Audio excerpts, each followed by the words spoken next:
Israel has ramped up its military operations. The Israeli forces released video footage showing the discovery of a tunnel in the Gaza Strip. IDF claimed the tunnel, located in a densely populated area, contained rooms and equipment believed to be used by Hamas for extended operations underground. Israel continues to strike Lebanon. Dozens of Israeli fighter jets pounded both south and north, hitting around 120 Hezbollah sites. Israel is engaged in a multi-front war, with its jets targeting military targets belonging to the Houthi terrorists in Yemen in response to recent attacks against Israel. Meanwhile, the White House affirmed its unwavering support for Israel's security, emphasizing ongoing discussions with Israeli officials. U.S. said it is prepared to take decisive action in Lebanon, hinting that an all-out war with Hezbollah or Iran is not on the table, but civilian safety is their priority. I'm currently driving through the Hezbollah headquarters here in the South Beirut, and not a single person is visible in this part of Beirut city. Everyone has either fled or is hiding somewhere, but all markets, roads, everything is deserted. Ashraf Wani in South Beirut for India Today. After Friday's missile strikes, in which not only the Hezbollah's top commander Hassan Nasrallah was killed, but many top leaders and the civilians had been killed in that Israeli attack here in the Beirut. Since then, there is chaos all across the Lebanon, particularly in the South Lebanon, where these strikes were carried out not only on Friday, but even on the Saturday too. Most of the people have fled from these areas and are now moving towards the safer areas, and thousands of people and families spend their nights in open sky in different roadsides, parks and the sea beaches here in the Beirut. The big question is now, who is going to replace Hassan Nasrallah? As far the sources have revealed that the cousin brother of Hassan Nasrallah, Hashim Saifuddin, is going to be the new chief of Hezbollah. He is not only the cousin brother of Hassan Nasrallah, but also he has actively participated in Hezbollah operations in Syria and against Israel. People here in the Lebanon believe that if Saifullah is going to lead the Hezbollah, it could reach to other level. Now it is interesting to see that what kind of retaliatory action will be carried out by Hezbollah.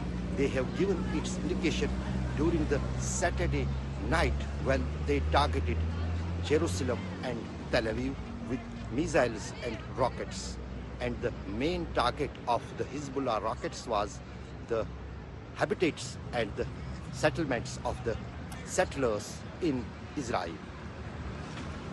Hezbollah has not only taken the oath that they are going to take big revenge from Israel for killing off their commander, but the indications are so that after the final procession and funeral of Hassan Nasrallah, this war will escalate. Hezbollah has not yet decided the day for the funeral of Hassan Nasrallah, but the Lebanese government has already declared 5 days of mourning, which will close on Wednesday.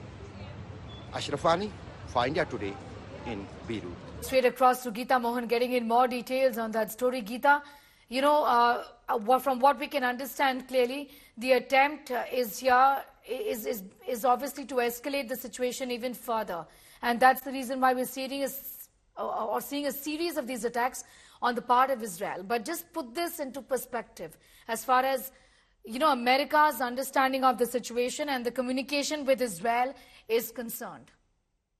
Well, some mixed reactions and communication coming in from Washington, D.C. On the one hand, there are reports that the U.S. is very upset for not having been informed by Israel before they struck the Hezbollah headquarters, killing Hassan Nasrallah. On the other hand, there are reports that are coming in which also say that they back the Israeli efforts. And then there is another report that comes in talking about how Biden is going to have a conversation with Netanyahu, and that there cannot be further escalation, that cannot be the option for Israel.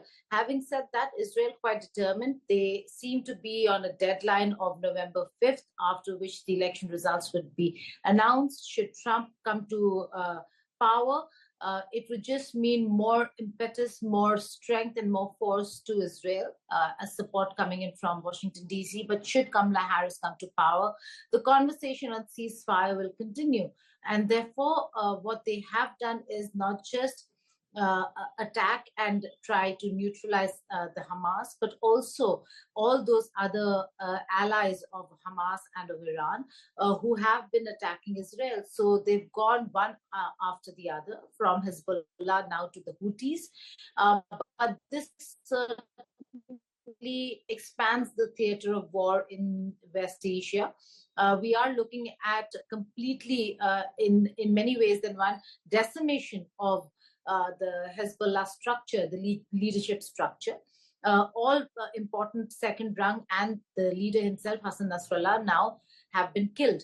And then we saw the attacks coming in from Houthis, who also have impacted the Red Sea corridor for Israel. So knowing very well and preempting any attack from Houthis, the port and the infrastructure around the port also came under Israeli attack. There have been deaths, there have been some injuries as well. But we'll again have to wait and see if there's going to be retaliation from the other end. And should all of them come together and look at retaliation, what would that look like? Therefore, the United States of America right now concerned, should they have to enter this war theater. And at this point in time, with elections around the corner, a lame duck presidency of Biden, it doesn't seem like US wants to get involved in a larger all-out war in West Asia. As far as Israel is concerned, Lebanon, where Hezbollah is being targeted, in Gaza, where the Hamas is being targeted, in Yemen, where the Houthi rebels have come under attack, in Syria, again, the Hezbollah, essentially. Hezbollah leader Hassan Nasrallah's body has now been retrieved in Beirut. Israel Defense Forces claim that Hezbollah's underground headquarters, it was attacked on Friday, was located 53 meters from a United Nations school in Beirut, stressing that the terrorist group hides among civilians. The next leadership of Hezbollah has shifted to Hashim Saifuddin. He, of course, is the cousin of Hassan Nasrallah, has a long history with the organization. U.S. President Joe Biden is scheduled to speak with Israeli Prime Minister Netanyahu. Following Nasrallah's death, Biden said that Nasrallah's death was a measure of justice and that it served justice for those affected by Hezbollah. IDF has said that Hezbollah chief Hassan Nasrallah was eliminated after the IDF targeted the underground headquarters, which was reportedly situated beneath the civilian structures. Alongside Nasrallah's body, over 20 terrorists were reportedly found from the same site. Geeta continues to be with us. Geeta, like you were telling us, these are mixed signals essentially from the US when it comes to their reaction to the elimination of the top boss of Hezbollah, who led Hezbollah for 3 long decades. Give us a sense of what next as far as regrouping is concerned, the next line of leadership is concerned for the Hezbollah, given that the top commanders have been eliminated over a period of time, isn't it? Well, I was in conversation with Rohan Gunaratne, a security expert, and detailing out what this war is going to look like. It's a 3-phase war that Israel has been looking at. One, completely disrupting communication links of the Hezbollah, which happened when the pages and walkie-talkies blew up. And then the second one is to ensure that the second rung and the top commander of Hezbollah again is completely taken out. The Ridwan force has been done away with, which is the elite force of Hezbollah, and the top commanders there having been killed. The third phase is going to be to stabilize all other threats, which means all other threats in the region which come after the attack on Hezbollah. And you're looking at that right now with Houthis and the rest coming under Israeli attack. So this is the 3-phase war that we're looking at in terms of the larger picture of Hezbollah itself. The experts believe that while their communication links are down, they traditionally always believed in not depending on technology. So they are going to look at how to regroup themselves through without the use of technology, going to the old methods. And should that happen, Some of them, including Rohan Gunaratna, saying that there is going to be Hezbollah 2.0, which is going to be leaner, meaner, and maybe more dangerous because they will be using more intellectual forms and modes of attacking Israel. So we will have to wait and see really what that will look like and how that really happens. But for now, Israel has been showing strength in how they want to do away with all the threats in the region. But whether if that can completely be done away with, or are we looking at a protracted war over here, a protracted conflict in West Asia? Because no matter how many organizations you do away with, you always see some others come up with more with a different name, but the same idea, same ideology, and same thought of hatred towards Israel. So, like the international community has been saying, diplomacy is the only way forward, and that's what they're now trying to ensure is something that that Israel also should be looking at and looking towards. The head boss of Hezbollah, and how did Nasrallah really harm Israel in a period of time? Led Hezbollah in multiple military conflicts, including in 2006 Lebanon war, orchestrated rocket and missile strikes on Israeli civilian areas, built extensive network of tunnels along Israeli-Lebanese border, also strengthened Hezbollah's arsenal with Iranian-supplied weapons, spearheaded Hezbollah's role as a key proxy for Iran's anti-Israel activities. The death of Hezbollah chief Nasrallah could trigger a new phase in the already ravaging war, potentially spilling onto neighboring regions in the Middle East. Remember, an Israeli strike in Beirut on the 27th of September killed Nasrallah, which is meticulously planned in advance. Vowing to wipe out Hezbollah, Israel Defense Forces IDF has said that their war is against Hezbollah, not Lebanon. Here's a detailed report.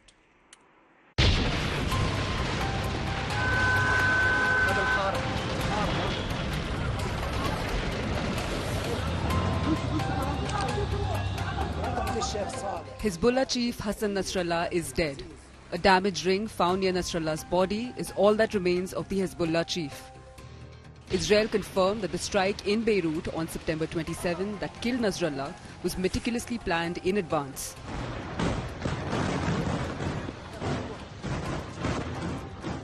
In a recent strike, Israel claimed that IDF eliminated another senior Hezbollah commander, Nabil. In response, Hezbollah, which fights for Shia Islam, vowed to continue its jihad. The leadership of Hezbollah may shift to Hashim Saifuddin, a cousin of Hassan Nasrallah, with a long history with the radical group. Since Friday, we have seen there is not any kind of a let-off by the Israeli Defense Forces, and that was clearly stated by Benjamin Netanyahu, even in the United Nations General Assembly. He said that their operations will continue unless and until their goals are not achieved. Killing of Nasrallah could trigger a new phase in the already ravaging war. Thousands of refugees are already fleeing into neighboring Syria. Iran has heightened security, moving its supreme leader Ali Khamenei to a safe house. The death of Hezbollah chief has triggered an outpouring of grief and protest across Iran and pledges of revenge. With what they did, the Zionist regime will definitely not have any future in the region, in Gaza and then in Lebanon. And the natural result of what they did was to accelerate the decline of Zionist regime. The West, while pledging support to Israel, called for truce. Mr. President, is a ground incursion into Lebanon inevitable? Time for a ceasefire. Will you visit the hurricane site? Will you respond to the missile attacks on the U.S. warships? Will you respond to the missile attacks on the U.S. warships in the Red Sea? We're responding. The prolongation of the war in Gaza is encouraging an extremely worrying regional extension of the conflict, of which Lebanon is the main victim today. The number of civilian victims of Israeli strikes in Lebanon in recent days is absolutely shocking. And I would like to reiterate our solidarity with the Lebanese people. France, which has always been clear and has obviously firmly and systematically condemned all the strikes and actions of Hezbollah, which also affect the Lebanese populations themselves and Israel. France is opposed to Lebanon becoming Gaza again. Israel must stop its strikes and Hezbollah must stop its pattern of retaliation. Even with Hassan Nasrallah's death, the fear of a multi-front war by Israel is dangerously close to reality. With Ashraf Wani in Lebanon's Bekaa Valley, Bureau Report, India Today.